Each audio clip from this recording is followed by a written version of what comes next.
திமுக சார்பா அன்பில் பொய்யா மகேஷ் அவர்கள் வந்து தோத்துருக்காங்க. இப்போ உள்ள வந்து கண்டிஷனை ஃபாலோ பண்ணல அவரு. ஆமா கண்டிஷனை ஃபாலோ பண்ணுங்க. ஃபாலோ பண்ணல. இப்போ அவர் வந்து தோல்வி அடைஞ்சிருக்காரு.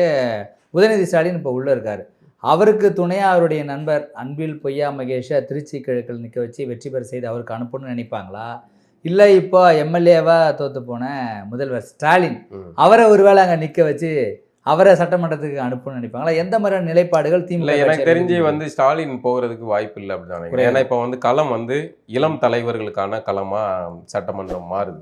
அப்படிங்கும்போது விஜய் வர்சஸ் உதயநிதி அப்படின்பாங்க. இப்போ அண்ணன் சீமான் அவர்கள் வெற்றி பெற்றிருந்தால் அங்கே மும்முனையா மாறி இருக்கும். அது நடக்கலை.